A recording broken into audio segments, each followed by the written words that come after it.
¿Qué tal? Buenas tardes. Pues TV BOAP y la Dirección Institucional de Igualdad de Género presenta Debate desde la Academia por una universidad libre de violencia y discriminación. Comenzamos. Soy María Elena Bravo Hernández, y responsable del área de salud integral y emocional de la Dirección Institucional de Igualdad de Género de esta benemérita Universidad Autónoma de Puebla. Bienvenidas, bienvenides y bienvenidos a Debate desde la Academia. En este programa abordaremos un tema coyuntural en estas actividades conmemorativas del 8M. Estamos hablando en particular de las actividades que la BOAP ha realizado en coordinación con otras instancias y dependencias para conmemorar el Día Internacional de las Mujeres. El día de hoy me acompaña en esta conversación la doctora Josefina Manjarrés Rosas, a quien le doy la bienvenida y que pues ella nos estará acompañando para analizar el tema en particular de las marchas. Ella es doctora en sociología, de ahí la invitación a mi compañera, maestra y licenciada en historia, es coordinadora del Centro de Estudios de Género de la Facultad de Filosofía y Letras y también es integrante del Consejo Consultivo del Observatorio de Violencia de Género en Medios de Comunicación, también conocido como WIGEM. Es docente en la Facultad de Historia, además que tiene diversas publicaciones. Pues es mi invitada y estaremos conversando justamente sobre el tema de las marchas del 8M, que de pronto sobre las cuales escuchamos diversas referencias, ¿no? Diversas referencias, algunas preocupaciones, descalificaciones y demás. Y justo en este contexto quisiera iniciar, doctora Manjarrés, ¿cuáles serían realmente, como historiadora, como socióloga, cuáles son las motivaciones que tienen las expresiones de movimientos sociales como los de las mujeres, en este caso los 8 de marzo, en espacios públicos como son las calles? Bien, bueno, antes que nada quiero agradecer la invitación, Male, y a la DIGE por estar en este programa. Siempre es un gusto compartir contigo y con el auditorio este tipo de temas tan importantes, ¿no? Y precisamente en este marco del 8M. Y es una pregunta muy importante la que haces, porque efectivamente estamos en un escenario nuevo, ¿no? De hecho, hablando de las olas del feminismo, estamos en la cuarta ola del feminismo, que tiene características distintas, ¿no? A todas las olas que ha atravesado el feminismo desde el siglo XVIII, ¿no? Para acá. Y estas expresiones tan masivas, ¿no? de las jóvenes por manifestarse, no solamente el 8M, ¿no? Sino en diversos eventos conmemorativos o cuando se requiere, ¿no? Es muy significativo, ¿no?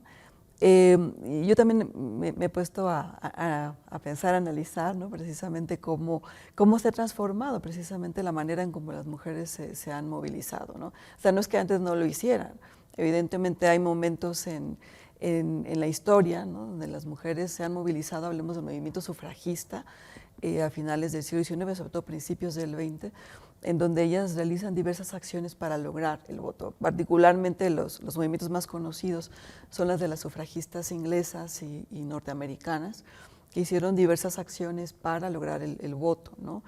Y algunas eran, pues sí, efectivamente, si hacemos alusión a lo que está pasando ahora, ¿no?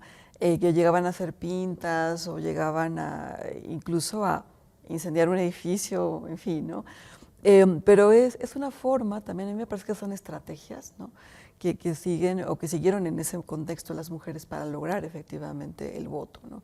Y ahora estamos viendo algo muy similar, pero obviamente en un contexto distinto, en donde también las redes sociales han jugado un papel muy importante en la convocatoria, ¿no? Es decir, las mujeres no hemos logrado la igualdad todavía y estamos padeciendo una pandemia que es la de la violencia de género, la violencia hacia las mujeres.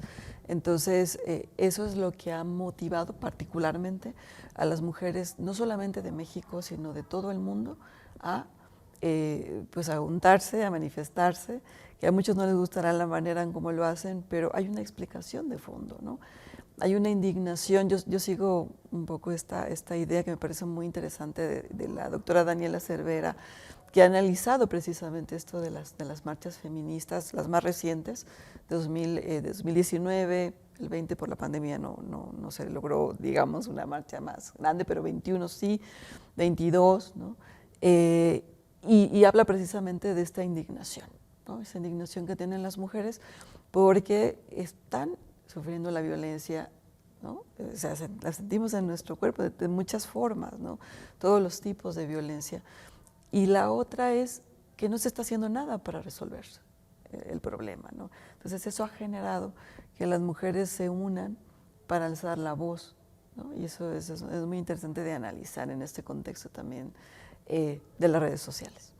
Y también, José, que, o sea, por un lado, o bien lo que se hace es insuficiente, ¿no? Ante la las crecientes expresiones de violencia, y que ciertamente hoy nos conectamos, nos comunicamos con otras compañeras de otros países, no solamente de nuestra propia región o de nuestro propio país, y también se identifican coincidencias, ¿no? También coincidencias en términos de las expresiones de violencia, en términos de las posibilidades de comunicar, de hacer visible aquello que de pronto parece no ser escuchado, porque por lo menos en términos de respuestas, estas no son suficientes si es que las hay.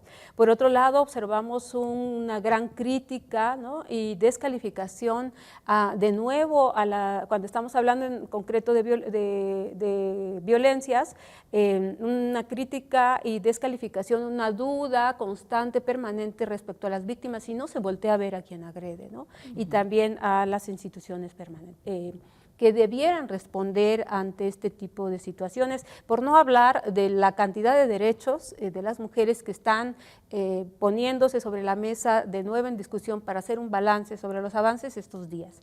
¿Qué grupos serían, qué personas integran estas marchas virtuales, ¿no? Bien, como bien lo dices, pero también estas marchas en terreno, ¿no? Que incluso se están convocando para el día de mañana? Sí, claro. Bueno, ahora estamos notando un fenómeno de masificación del movimiento feminista. Digamos, un movimiento, hablamos de mucha gente, pero es particular. O sea, en ese contexto estamos hablando de una masificación, efectivamente, de la participación de las mujeres en las marchas, como no se había visto, ¿no? Antes. Precisamente porque repito, un nuevo contexto, una generación que tiene otra forma de ver las cosas, ¿no? Que incluso a mí me parece que sí han permeado muchos de estas transformaciones en cómo se ve muchas problemáticas, ¿no? Que nos afectan como mujeres, ¿no? De toda la desigualdad, las brechas de género, la violencia de género, problemas no resueltos que a pesar de todos los avances que hemos tenido, no tenemos una igualdad, como le llaman, sustantiva todavía, ¿no?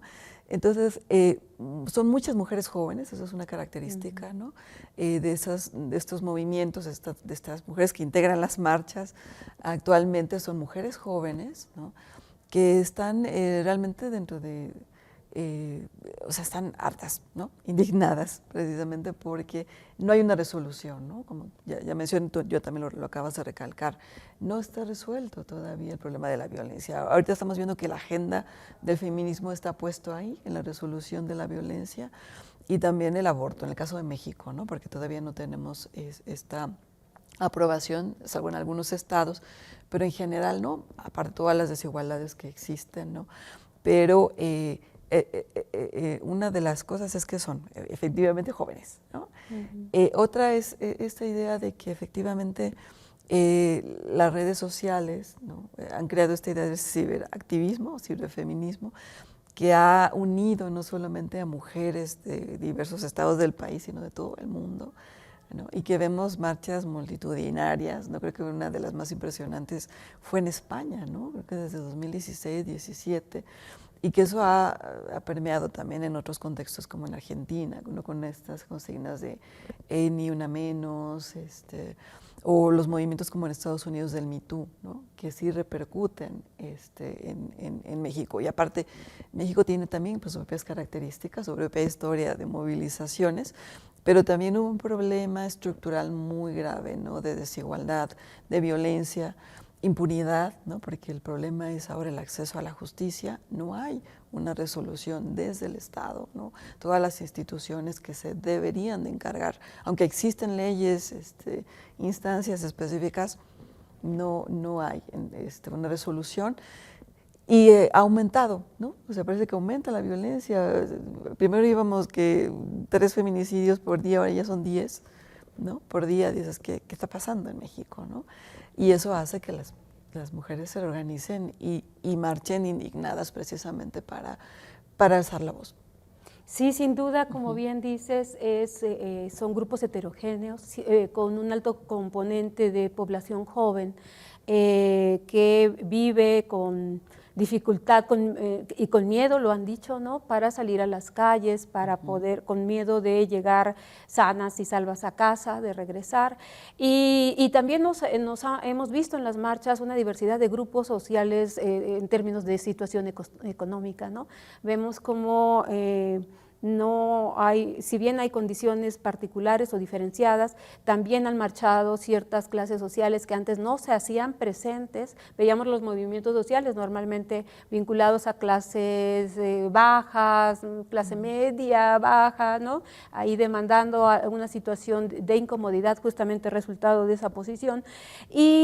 Y hoy vemos esa diversidad, también vemos la presencia cada vez más explícita, ¿no? Más visible de mujeres de pueblos originarios, de mujeres de las comunidades afromexicanas en este país, ¿no? Que están planteando temas de cuestionando los enfoques también y justamente no aparecer o no desaparecer dentro del movimiento feminista. Entonces, pues están así de diversas.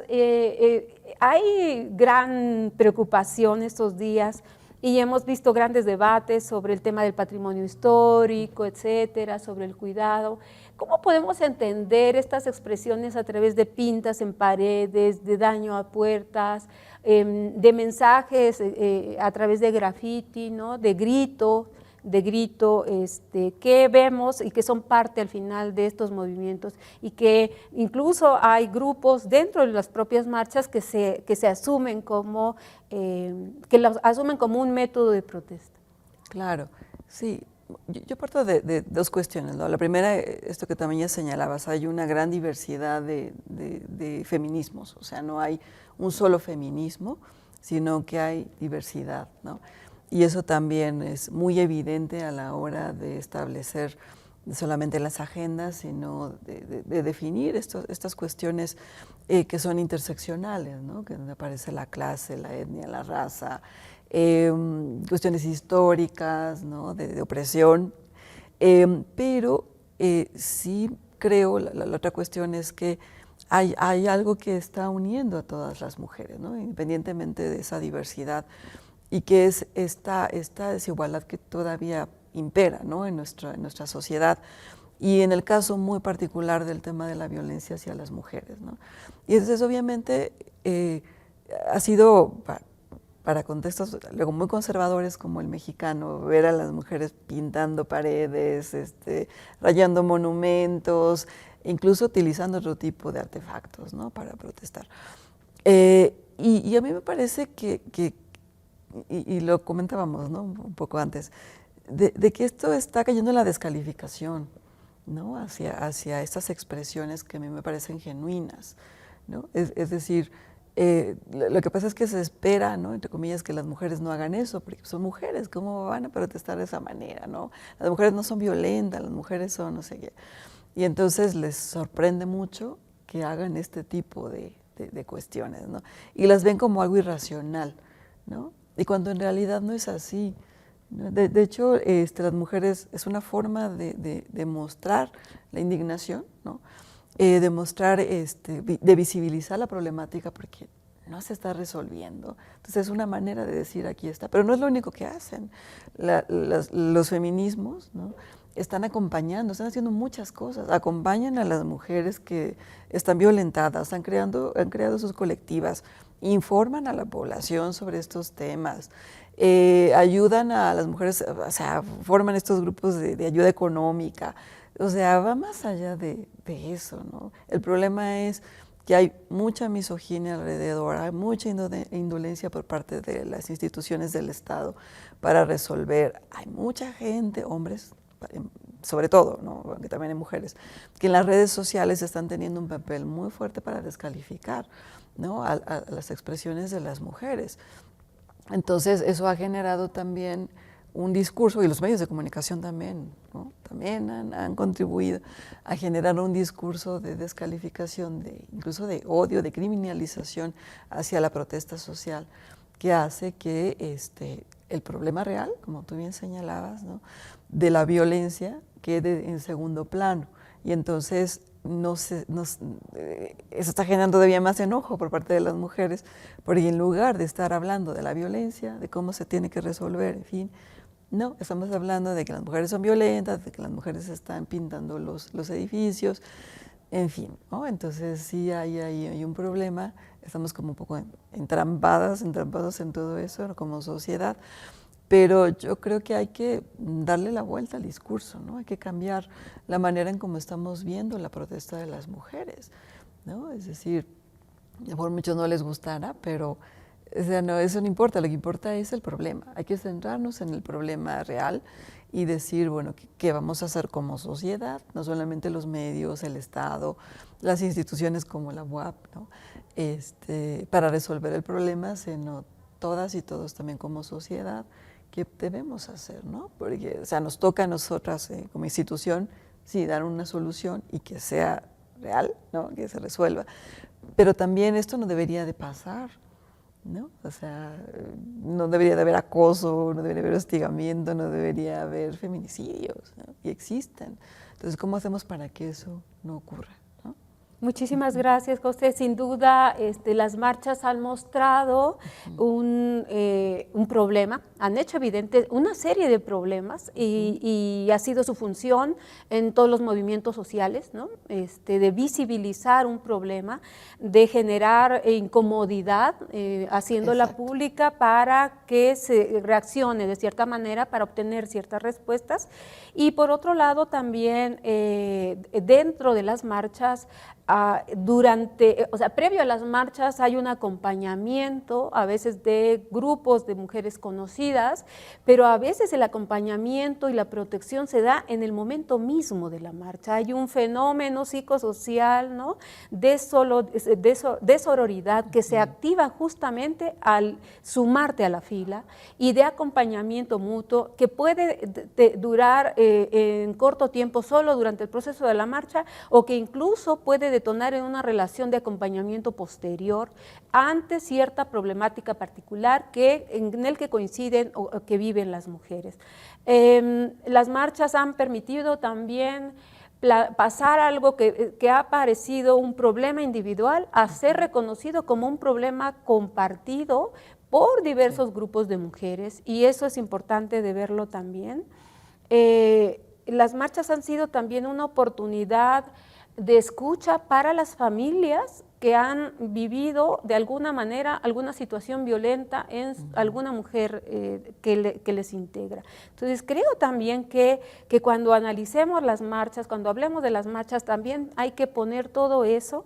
Me ha tocado escuchar testimonios, por ejemplo, de la mamá de Lesbi en la UNAM, ¿no?, cómo las marchas se han convertido en un recurso para hacer evidentes también todavía una serie de obstáculos institucionales en el ejercicio de la justicia de este país, ¿no?, en cómo se ejerce la justicia en este país, y se ha convertido también en un mecanismo para encontrarse, un medio para encontrarse con otras familias que están viviendo por algo parecido y que de forma conjunta pueden buscar alternativas para sí.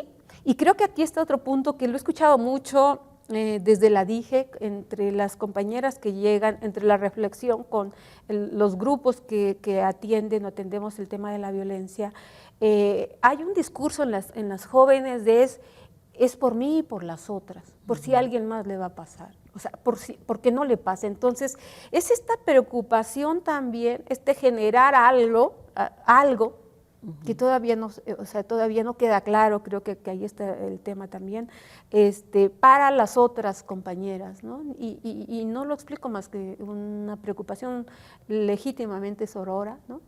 Y bueno, están ahí como varios puntos, José. ¿Qué estaríamos viendo? ¿No? Estamos justo en un momento, como lo has dicho, donde el tema que se ha puesto sobre la mesa es el tema de la violencia. Hay mucho que hacer todavía para dar respuesta, como instituciones, como medios de comunicación, como investigadoras, ¿no? Desde la investigación, como ciudadanía.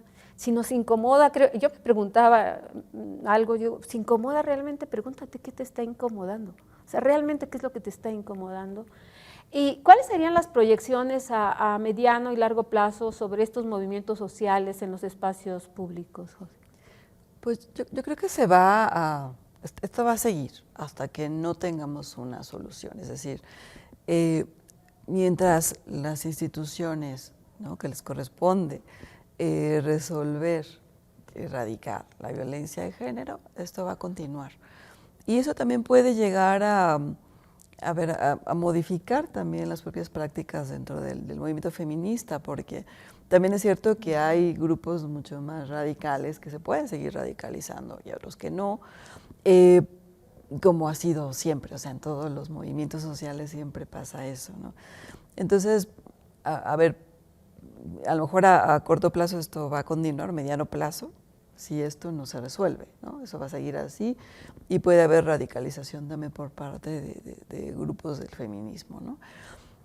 Pero también yo coincido contigo en que esto ha permitido, ¿no?, esta forma de manifestación, ha permitido poner sobre la mesa una problemática que estaba escondida, ¿no? O sea, si bien se viene hablando de la violencia, ¿no?, ya como algo social, no como algo íntimo, desde los años 70 en México se posiciona en los 90 con instancias que empiezan a surgir para resolver el problema, y aparte la ley de las mujeres, de acceso a las mujeres a una vida libre de violencia en 2007, ¿no? Como que va creando las instancias específicas, pero no pasa nada, ¿no? Entonces también hasta que no haya una verdadera atención por parte del Estado, ¿no?, a la problemática, entonces esto va a continuar, ¿no? O sea, no puedo prever qué va a pasar con el feminismo, pero el feminismo está ahí desde el siglo XVIII como movimiento, ¿no? Bueno, básicamente con el sufragismo, como movimiento social, y que no termina o sea, no desaparece porque no hemos logrado la igualdad, ¿no? Entonces, el feminismo va a seguir, ¿no? O sea, creo yo, un buen rato, hasta que no logremos la igualdad, esperemos que se logre, ¿no? Entonces los movimientos van a seguir, entonces vamos a ver a lo mejor otras formas también de protesta, ¿no? O sea, esto es nuevo, lo que estamos hablando de la cuarta ola es nuevo. Esta manifestación de jóvenes, ¿no?, que es enorme y que hace este tipo de manifestaciones con las pintas y eso, ¿no? Además hay muchas cosas creativas también, ¿no? Y lo del el ciberactivismo, eso son cosas nuevas, ¿no?, que no se habían visto antes. Ahora no sé más adelante qué otras opciones haya, ¿no?, de manifestación de las mujeres para lograr efectivamente la igualdad, ¿no? Vamos a ver, ¿no? Ya estaremos atentas sobre el asunto, pero lo que sí quiero recalcar es esto: hasta que no se resuelva, ¿no?, el problema de la violencia, hasta que las instancias no atiendan bien, no haya justicia real, esto va a continuar. Sin duda es vamos, los movimientos sociales aún así, o sea, se irá transformando, iremos viendo transformación. También es una pena que veamos o que las expectativas sean al tema de la sanción, ¿no?, a lo punitivo, eso a mí me alerta, personalmente. Sin duda se requiere de una transformación social importante, que la notemos en la convivencia cotidiana y por supuesto también en sus instituciones, y hemos visto expresiones muy creativas de manifestarse, igual que bastante extremas, que de pronto pueden cuestionar bastante o romper esa idea de manifestación y también de esa idea de comportamiento de las mujeres, ¿no? Ojalá se asuma a voltear a ver dónde está el problema. A mí me parece que, como bien decías, tú dabas ya ciertas cifras, a mí me causó mucha alarma cómo la ENDIRE, la Encuesta Nacional de la Dinámica de las Relaciones de los Hogares, que presentó el INEGI para Puebla, nos indica ciertos tipos de violencia en incremento y sí, claro que me alarma. Entonces, bueno, pues se deja la reflexión, esto es parte de finalmente los 8M, los 8 de marzo son actividades, es un día, es un llamado a reflexionar, ¿no? Lo hemos enfatizado, y esta reflexión y este programa forma parte de ello. Es una preocupación también por esta tendencia de la descalificación de un movimiento que se expresa un día en las calles, otro día en las redes y de diferentes maneras, pero con una invitación a voltearnos a ver, a reflexionar mucho más. Pues estamos concluyendo. José, ¿cuál sería el mensaje final que nos dejarías estos días?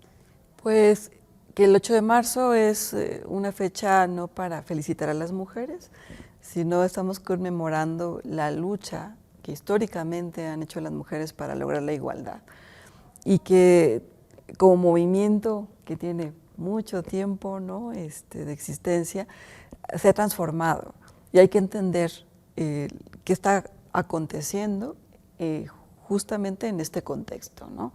También, y que no hay que descalificar lo que hacen las mujeres, ¿no? Porque no hemos logrado la igualdad, y a mí me parece que son estrategias, porque sí están pensadas, o sea, no es una cosa irracional de mujeres locas que fueron, no, es una forma también de visibilizar una problemática, y hay que ver así estas manifestaciones de las mujeres. Repito, a lo mejor a muchos no les gustarán, pero hay que entenderla, ¿no? Hay que entender lo que está pasando, y sí hay como sociedad, porque todas y todos somos parte, ¿no? Es cierto, las instituciones no han hecho bien el trabajo, pero no son solo las instituciones están formadas por personas, ¿no? Sin duda. Y eso que tú dices, o sea, no hay que enfocarnos en la atención o el acceso a la justicia. Esto no tiene que pasar, no tiene que haber violencia. Entonces sí, la prevención es muy importante, pero hay que transformar también la narrativa, ¿no? De construir muchas creencias, valores alrededor del género, ¿no? Y porque sí, también me alerta que haya tantos feminicidios en este país, ¿no? ¿Qué está pasando, no? Entonces, bueno, nada más dejaría esta reflexión de que hay que conmemorar la lucha de las mujeres y hay que entender estas formas de manifestación en este contexto. Muchísimas gracias. Pues bueno, gracias José Manjarrés, directora del Centro de Estudios de Género de la Facultad de Filosofía y Letras. Muchas gracias por acompañarnos en este programa vinculado a las actividades que la DIGE ha organizado en conmemoración del 8 de marzo, Día Internacional de las Mujeres. Les invitamos a que sigan la agenda completa que la Benemérita Universidad Autónoma de Puebla ha preparado desde sus diferentes instituciones, dependencias y facultades, tanto en este municipio como en los complejos regionales. Agradecemos su compañía. Hasta la próxima.